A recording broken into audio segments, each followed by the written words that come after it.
RS brothers లో ఆషాఢం KG sale మళ్ళీ మొదలైంది. మరెన్నో క్రేజీ ఆఫర్స్ ఖైదీ చేయండి ఆర్ఎస్ బ్రదర్స్.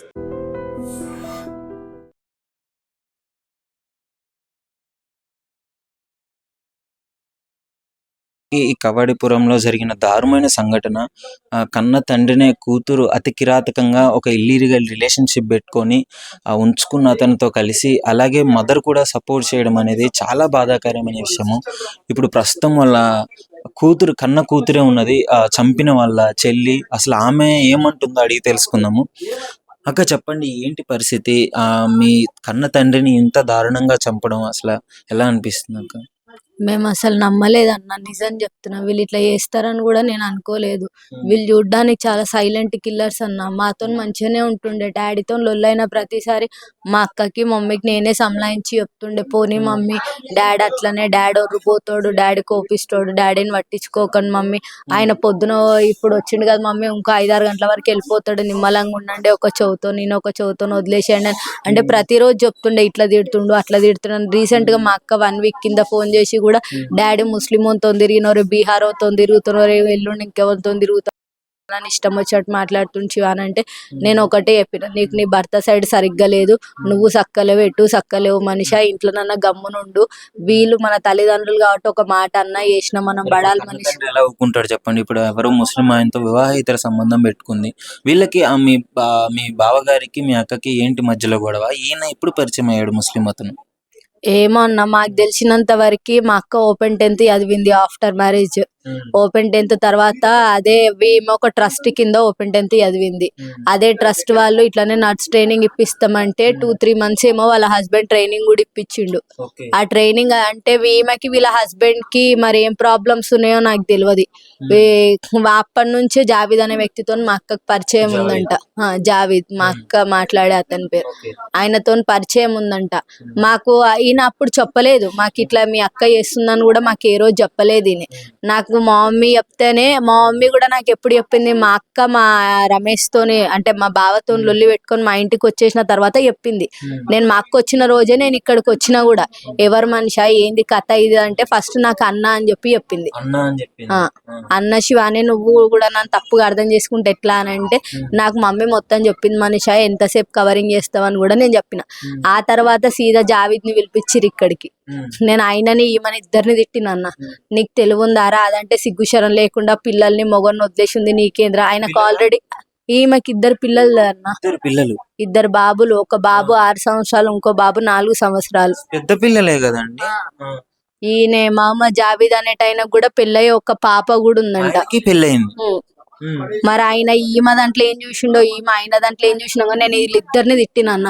నీకు కూడా ఒక ఆడపిల్ల ఉందిరా, దానికంటే సిగ్గుశరం లేకుండానో ఇంకా దేనికో నీ ఎంబడి తిరుగుతుందిరా, మరి రేపు నీకు కూడా ఒక ఆడపిల్ల ఉందిరా, నీ ఆడపిల్ల కూడా ఇంకొక నెంబడి పోతే నువ్వు ఊకుంటావురా. మస్తు తిట్టిన అన్న, ఇష్టం వచ్చినట్టు తిట్టి వదిలేసిన. ఆమె కూడా 2-3 సార్లు వదిలేసిన అన్న. ఈమె జోలికి నువ్వు ఈమె జోలికి పోయినా మాకు సంబంధం లేదు అని చెప్పిన. ఆ రోజే చెప్పిన, ఆడు పెళ్ళాన్ని వదిలేసి నీ ఎంబడి తిరుగుతుండు, రేపు నిన్ను కూడా వదిలేయడానికి గ్యారెంటీ లేదు, నిన్ను కూడా చంపడానికి గ్యారెంటీ లేదు మనిషి. ముస్లిం వాళ్ళని నమ్మొద్దు మనిషి, మనకు అసలు అవసరం లేదు మనిషి. నీకు నీ భర్తతో లొల్లీలు ఉంటే ఇక్కడనే గమ్మునుండు మనిషి అని కూడా చెప్పిన. ఆయనకు చెప్పిన, ఈమెకు కూడా చెప్పిన. అవ్వలేదన్న, 2-3 సార్లు చెప్పిన అన్న. ఇక ఆమె ఇట్లనే చేస్తుందని తెలిసి నేను వదిలేసిన అన్న. ఆ తర్వాత మా మమ్మీ, ఆ జావీద్ అనే వ్యక్తి కూడా ఇక్కడికి వస్తుండేనంట, చూస్తుండేనంట. సపోర్ట్ చేసింది అతనికి. మా మమ్మీ ఎట్లా అంటే అన్న, నా ముందేమో జావీద్ వద్దు, రమేష్ మంచి ఉండు అని చెప్పి నా ముందు చెప్పేది, నా వెనకాల వీళ్ళకి జావీద్ కి కూడా ఈమె హెల్ప్ చేసేది. ఆయన జావీద్ అనేటైనా మా ఇంటికి వస్తుండేనంట, మా మమ్మీకి మందు తాగడానికి తెస్తుండేనంట. ఆయన షెఫ్ అంటే వంటలు చేసేటైన. అక్కడ ఏమైనా ఐటమ్స్ మిగిలిన మా మమ్మీకి తెచ్చిస్తుండే. ఇక వీళ్ళు అవే తినుకుంటూ ఉంటుండే. నేను ప్రతిసారి చెప్పిన, మమ్మీ నువ్వు చాలా అలసిస్తున్నావు మమ్మీ, నువ్వు ఇంట్లోకి రానిస్తున్నావు మమ్మీ, వద్దు మమ్మీ ఇవన్నీ వద్దు మమ్మీ, మనిషి మనదేమో కానీ వాడు మనోడు కాదు మమ్మీ, రాయని ఎక్కడ నేను చెప్తే నేను రానిస్తలే బిడ్డ. మా డాడీ కూడా నాతో ఎన్నిసార్లు చెప్పిండన్న, ఆ తురుకోడు ఇంట్లోకి వస్తుండే బిడ్డ, రావద్దంటే మీ అమ్మ ఇంటలేదు, నన్నే తిడుతుంది, మరి మీ అమ్మకేం సందు దొరుకుతలేదో, మీ అక్కకేం సందు దొరుకుతలేదు అంటే నేనే మా డాడీని తిట్టిన, డాడీ నువ్వు అవన్నీ మాటలు మాట్లాడకు, నేను చెప్తున్నా డాడీ రాడతి, నేను మమ్మీకి కూడా చెప్తే నేను రాని అని బిడ్డ అని చెప్పేది. మా డాడీ ఎప్పటి నుంచో చెప్తుండే అన్న, వాడి ఇంట్లోకి వస్తుండే నాకు ఇష్టం లేదు వాడు రావుడు, వాడి ఇంట్లోకి వస్తుండే నాకు ఇష్టం లేదు రావుడు అంటే, డాడీ వదిలే డాడీ, వాళ్ళ సాగు వాళ్ళు చేస్తారు డాడీ, వదిలే డాడీ, వాడు రాడు డాడీ, నేను మంచిగా చెప్తే ఇవన్నీ చెప్పిన. మా మమ్మీ అనేటామా ఈమెకి బాగా అలసిచ్చింది అన్న. ఆ రోజే మా అక్కని ఇంట్లోకి రానియకున్నా అయిపో, వాడిని ఇంట్లోకి వచ్చినప్పుడే ఈ బస్తోళ్ళన్నా కలిపి నువ్వు భర్త కాకుండా వీళ్ళందరితో ఎందుకు తిరుగుతున్నావు, వీళ్ళు ఎవ్వరు ఇటు ఈమె సరిగ్గా రియాక్ట్ కాలేదు. నేను అసలు ఇడికి రానన్నా, నేను ఇక్కడ ఉన్నా, నేను పార్షిగుట్టలు ఉంటా, నాకు 2 పిల్లలు, నాకు వాళ్ళని చూసుకోవడానికే టైం సరిపోతుంది. నేను వీళ్ళేం పండుగలు చేయరు, పండుగలకు పిలిచి అంత పెద్ద మనుషులు కూడా కాదు వీళ్ళు. మేము ఎప్పుడు రానన్నా, ఎప్పుడో ఒకసారి చూడబుద్ది అయితే ఉంటా, ఒక అర్ధగంట 2 గంటలు ఉంటా, మళ్ళీ నేను మా ఆయనతో వెళ్ళిపోతూనే ఉంటాను. వీళ్ళకి నేను సంలాయించి గొడవలైన ప్రతిసారి ఇద్దరికి సంలాయిస్తూనే ఉన్నా, కానీ వీళ్ళు ఏ రోజు ఇట్లా చేస్తారని అనుకోని కూడా అనుకోలే.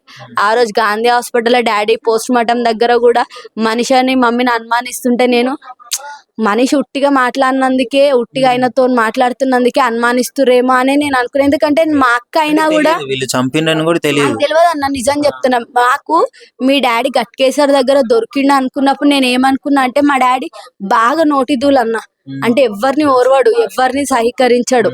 ఆయన ఇంటికి అంటే మేము వచ్చినా కూడా మమ్మల్ని కూడా రానియాడు ఆయన. అట్లాంటి మనిషి ఆయనకు, ఆయనే వాళ్ళ మా మమ్మీ ఇద్దరే ఉండాలి. అట్లాంటి పర్సన్ ఇక మా అక్క ఇంకొకరితో తిరగడం ఆయనకు నచ్చలేదు. ఇక మా డాడీ ఎట్లా అంటే బస్సులో అందరినీ తిడుతుంటాడు, చేస్తాడు, బస్సులో చిన్న లొల్లీలు కామన్. నాకు ఫస్ట్ తెలియగానే నాకు వీళ్ళ మీద అనుమానం రాలేదన్న.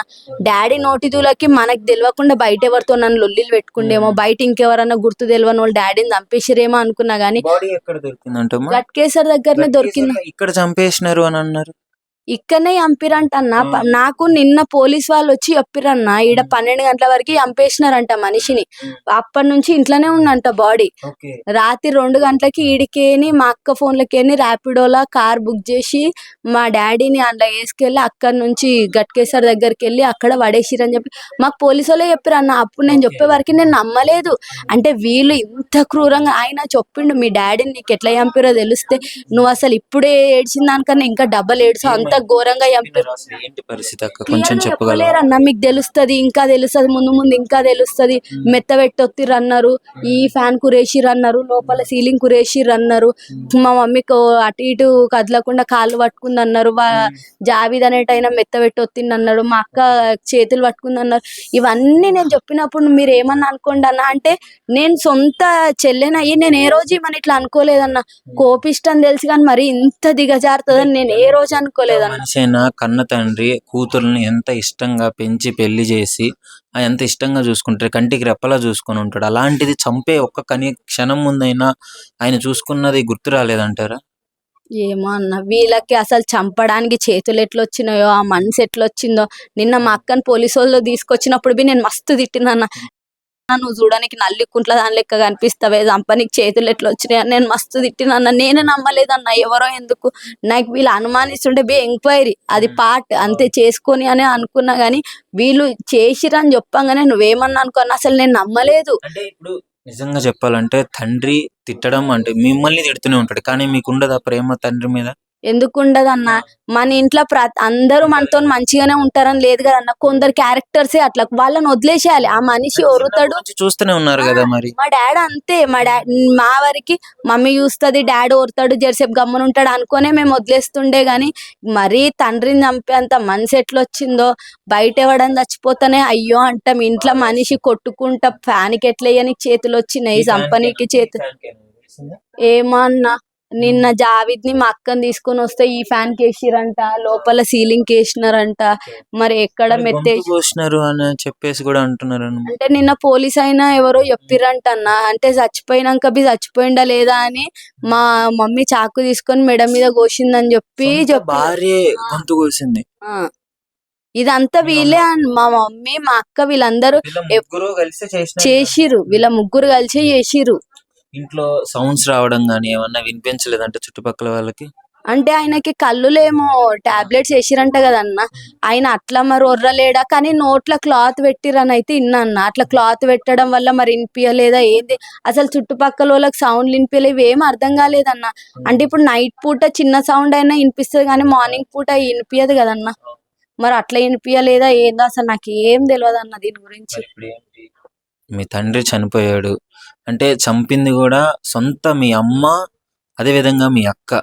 ఎవరో బయట వచ్చిన వ్యక్తిని పట్టుకొని ఏంటమ్మా ఇప్పుడు మీ పరిస్థితి ఏంటి, మీరు ఏం కావాలని కోరుకుంటున్నారు అంటే ఇంత బాధ. మీకు 2 పిల్లలు కదా అన్న, ఇట్లాంటి వాళ్ళని వదిలేస్తే గనక వీళ్ళు తండ్రినే చూడలేరు. ఆమె భర్త అని చెప్పి చూడకుండా చంపేసింది. ఇట్లాంటి వాళ్ళు బయటికి వచ్చినాక రేపు బిడ్డ అని చెప్పి చూడరు, అల్లుడు అని చెప్పి చూడరు, మన్మరాలని చెప్పి చూడరు. అవునా కదా అన్న? తండ్రిని చంపని చేతిలో వచ్చిన నీకు వేరేళ్ళని నువ్వు ఈజీగా చంపేయగలుగుతావు. ఎందుకంటే ఇప్పుడు నువ్వు ఎక్స్పీరియన్స్ అవుతున్నావు దీనివల్ల. నిన్ను వదిలేస్తే రేపు ఇంకొకరు లేదని చెయ్యమని గ్యారంటీ లేదు. నీ అసొంటోళ్ళు బయటకు వస్తే ఏ చంపినా మళ్ళీ బయటకు వచ్చేస్తామన్న తెలివి వేరే వాళ్ళకు కూడా వచ్చేస్తుంది. వీళ్ళకి ఎటువంటి కఠిన శిక్ష అయినా. నిజంగా ప్రస్తుతం ఉన్నటువంటి సమాజం దేనికి ప్రయారిటీ ఇస్తుంది? ఆర్థిక సంబంధాల చుట్టూ మాత్రమే తిరుగుతోంది. మళ్ళీ ఎన్నికలంగానే చాలా విరక్తి కలుగుతున్నాం. మంచి అనిపిస్తుంది కదా, లేడీస్ కూడా ఛాలెంజింగ్ జాబ్స్ చేసినప్పుడు చాలా బాగుంటది. ట్రాఫిక్ అసిస్టెంట్స్ గా నియమించిన ట్రాన్స్జెండర్స్ అందరితో సాల్యూట్ చేయించుకుంటున్నారు. ఫుడ్ డెలివరీ ఇవ్వటానికి వెళ్ళినటువంటి డెలివరీ బాయ్ అనిల్ పై కళ్ళ ముందు పెళ్ళండి